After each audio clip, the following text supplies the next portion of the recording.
Anna, welcome. It's a pleasure to have you here. How do you feel? It's your first time in Bulgaria? Yes, it's my first time. I really had a nice impression. It's a really big city. I think I need more days to visit this big city. And nice architecture, nice language, but also really difficult. I don't know, I have to learn some words before leaving.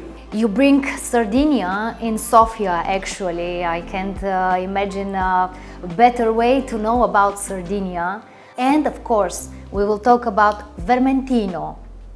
Yes, so... But, tell me more about your role in Capichera. Yes. And the story. Okay. So I have a lot to explain. First of all, I'm hospitality manager. I work with Capichera since 6 years.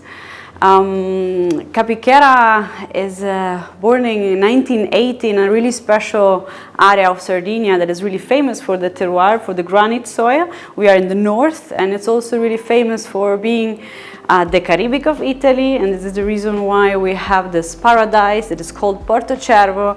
And so every year we have a lot of people coming from all over the world to visit Sardinia.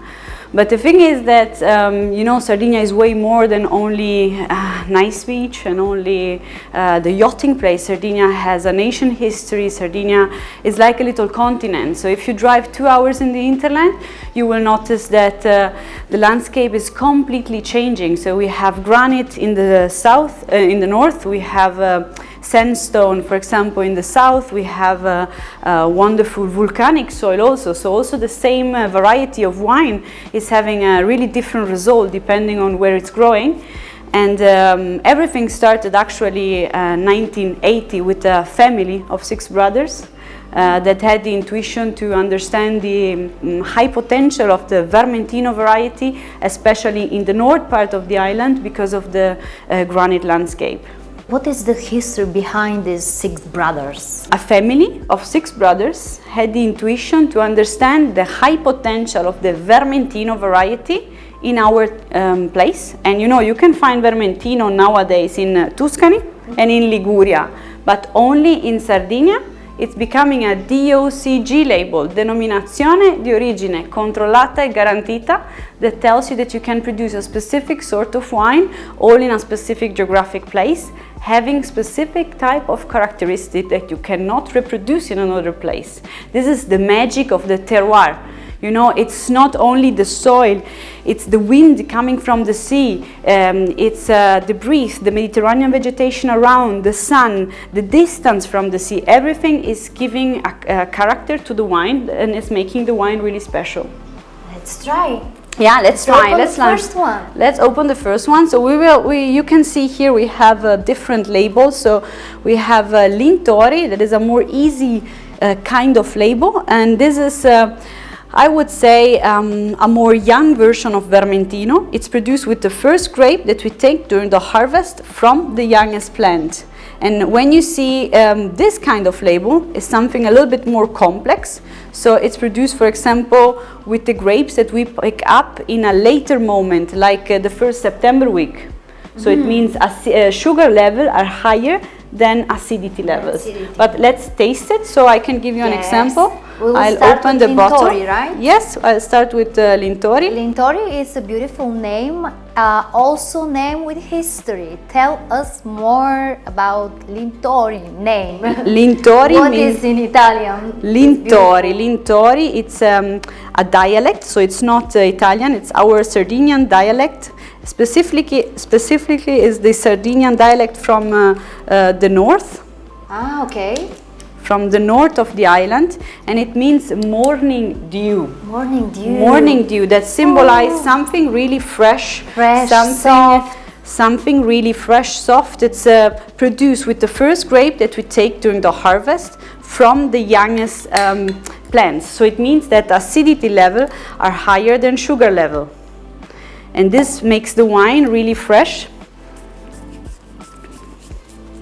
You will taste a lot of acidity. It's a perfect wine for example, for an aperitif, or when you have raw fish, or when you have a party, you are on the sun, on the beach, or in a nice piazza, and there is sun outside. I think it will be really, really a nice type of wine. Let's smell it. You smell there is fresh, a lot of freshness, minerality already at the nose, but what you smell most, I think it's a little bit typical characteristic of Vermentino. It's like a orange note, like a little bit a yellow fruit. Yellow fruit, yeah, a yellow fruit, a yellow flower. And when you taste, when you make a blind tasting, you recognize that you have a Vermentino from the almond taste at the end. We call it mandorlato. So let's taste it. Let's see if we. Cheers and welcome to Bulgaria. You know, we say, how do you say cheers in Bulgaria? Na zdrave. Na zdrave. Na zdrave. Perfect. Na zdrave. So na zdrave. We in Sardinia, we say akentanos. Fresh, easy going. Easy going, yeah, easy going. Some maybe some. I can feel it even like some lemon, but a little bit, not the lemon. Yes, the it's fresh lemon. The orange, yeah, an orange taste, agrumato. We say it in Italian, yeah. Beautiful. What would you imagine that if you would cook at your house? Oh, this wine I can imagine for every day, even every day, every day. This for, is every afternoon. Exactly. Under the sun or without sun, it will bring the sun. It will bring. It will bring the Sardinian sun. Good, nice. I think you're right. You get a little bit the everyday wine. It's really nice with aperitif, but also just every day. Also Sunday when you're off and you don't have to work. Okay, let's jump to another wine. Another wine. Yes. You know, I was telling you about that we have in Sardinia on the behind Capichera vineyards, that is on the north, next to Porto Cervo, next to this really famous place, and it's the Cork Triangle. 3 cities, and in the middle of these 3 cities we have cork forests, a lot of cork forests. So it's Tempio, that is a big city and famous for production of cork. Tempio, Calangianos and Luras, and in the middle we have cork. Cork is a fantastic material. I know that sometimes, you know, in modern world talking about wine, a lot of people, they search for a new solution, but we Italians, we are so in love with the cork. It's something that we love, actually. Cork, always a good material, yeah.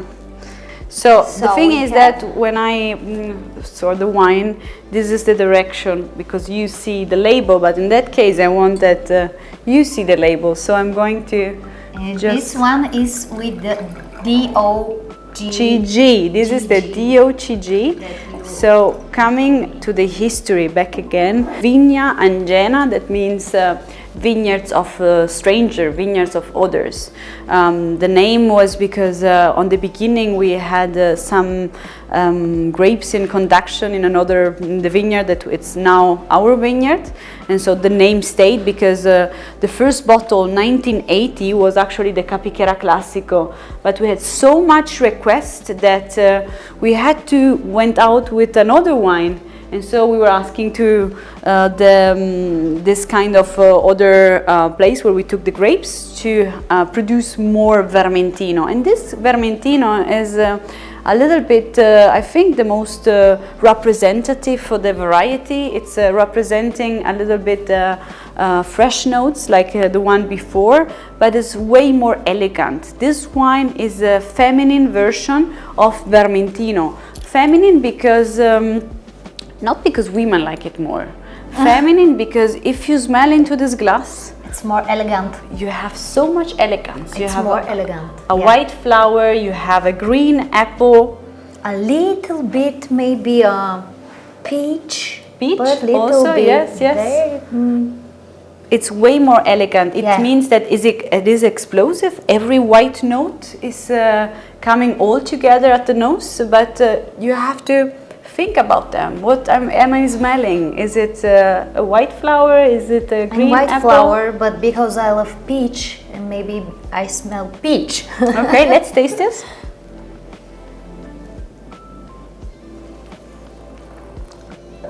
Elegance. It's feminine, a lot of acidity on the sides of your cheek, and so this is the reason why I think this wine is a perfect food pairing with sushi, raw fish, for example, or also a fish antipasto. Capichera is located in a sunny place, so where you have sun, all the region in the south of Italy, when you have sun, obviously the alcohol content is higher than in a place in the north. And this is really normal, but at the same time means that the wine is more structured. So if it's more structured, you need also a more structured food pairing, like for example chicken.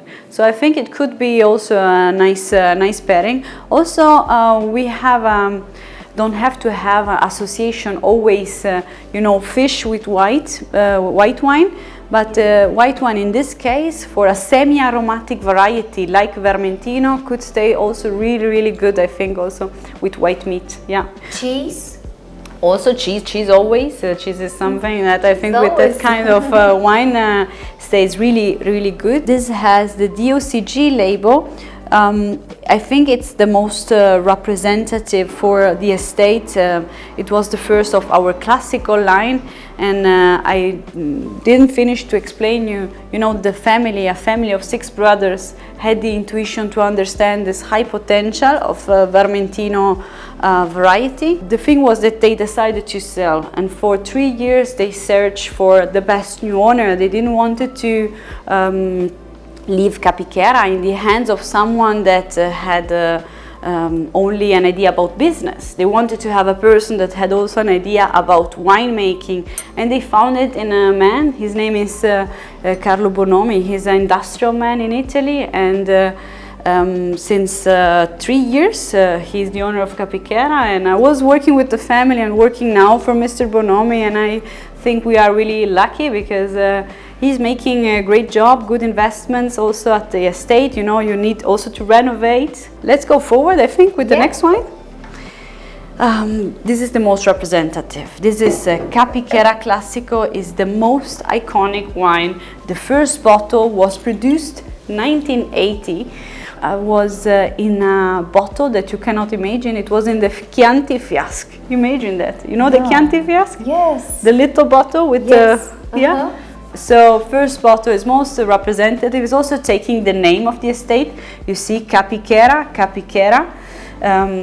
So I think this is the one that represents most the characteristic and also the potential, the elegance, but at the same time also the complexity. Capichera Classico is, I think, one of the most complex wine. When we talk about terroir, so we have 3 white wines, and one is coming from each estate. So we have the Vignangena first, that is the valley, a valley with 30 centimeters of sand, and then we have just pure granite. So the soil there, it's really poor. And this is the reason why the wine was really fresh, elegant, pushing more on acidity and freshness. While, for example, the Capichera Classico is growing in our historical estate, where we have a hill with different sun exposition. It's a really parcelized estate. So it means that we try as much as possible to hold separate the wines and the grapes that we are producing. So it means that also in the estate we know exactly, for example, that in still tank 1 we have parcel 2 and 3 from that estate. Making this kind of job, you also recognize which kind of parcel is giving you a better result because it has a different sun exposition. Yeah. This is really important in the wine production. This is the reason why Capichera Classico is the wine that is, I would say, more complex because the soil is rich in organic substance. So it is rich, it means that the wines coming out from our historical estate, where we have a hill with 30 hectares, good exposed to the sun, the wines coming out from there are the most complex one. What does it mean? You know, when a wine is complex? It's better you to explain. Okay. When a wine is complex means that every time you are smelling into the glass, you smell something else. You know, you smell like a yellow note, you smell maybe some rosemary, some Mediterranean vegetation. In our wines, you can really smell the Mediterranean vegetation. When we do the visits in our estate, we drive the clients around with a golf cart, and then I'll stop in front of the Mediterranean vegetation. I take the leaf of the plant and I let you smell, because you can smell back into the glass the same plant that you are smelling that is growing around the estate. And this is the complexity of the wine. You know, nowadays it's really easy to make a really well-made wine, because you can do it. We have, you know, technology to do a really well-made wine that everyone likes. You know, this is easy. But what is more difficult is to produce a wine that is expressing a territory. This is really difficult. You know, here we have 3 products. They're 100% Vermentino. The only difference in the production is that these 2 wines are making steel tanks passage. This is staying a little bit longer in bottle, because this is a 2024, this is a 2023. In that case, it's staying longer in bottle, but we have also a really important passage in oak. We use only Slavonian oak for our white wines. This is an important thing. And in this estate, I told you about this. That was a hill, this was a valley. Here we are just plain, next to the sea. So a lot of mistral wind, you know, maestrale is the name of the wind in Italian. Maestrale, we know when it's coming, we don't know when it's going. So it's something actually that is good also for us when it's season, high season, when the wind is coming. A lot of people are coming to the winery because they cannot go out with the boat, you know. Wow, it's so windy. Yes, it's windy, and you know when it's arriving, but you don't know when it's going. And so it's this estate, plain, just plain, and a lot of wind coming from the sea that is blowing into these grapes. And in the soil that is plain, it's not only granite, but also clay, and this makes a huge difference also for the reds. This is more feminine. This is more masculine. This is more masculine, I would say, because you have this complexity. This is something completely different, you know. You have the saltiness on one side, you have the sweetness on the other side, and in between you have the vanilla taste coming from the Slavonian oak that we use. Oak. Yes, and only Slavonian oak, because why? Yeah, because only Slavonian. Why? because if we would use French oak for Vermentino that is semi-aromatic, maybe you will obtain a wine that is too aromatic. So it's really important to choose also the right oak and the right toasting. Going back to the names, this is the Vyara and Anna, this is the Capichera, the Classico, we say, yes. And this is the late harvest. Late harvest. Special. Yeah, Viti. Vendage tardive en France, and in Italian vendemmia tardiva, vuti, no? That means late harvest. If we pick up the grape, I told you before, for the Lintori, the first grape taken during the harvest from the youngest plant. In this case, we're talking around the 16 of August. In that case, we're talking about the first September week. This kind of wine I would suggest it also with something more structured, because we had Vyara and Anna that was elegance, Capichera that was complexity, while late harvest, I think it's the structure. So structure means you need also a more structured food pairing, like for example a veal or like a risotto or like a pasta with seafood. So something for sure more structured, yeah. For dessert, what would you recommend? For dessert, maybe if you're lucky to have a late harvest that is aged, maybe with 10 years on the shoulder. It's already here. Yeah. No, if you have a late harvest that is aged, maybe 5, 8, 6 years, it means that the sweetness of the mature fruit is growing and it's coming more round and a little bit more complex than already is. And so I think in that case maybe you could also pair it with some dessert, but the dessert should be salty, sweet dessert, you know? Salty sweet. Salty sweet, yeah. Salty Not sweet. just chocolate. Not chocolate, not chocolate. From that one, maybe with the red ones. Okay, thank you so much. Thank you, thank you. It was very interesting. It's always good when there is such a strong correlation, combination of history and grapes.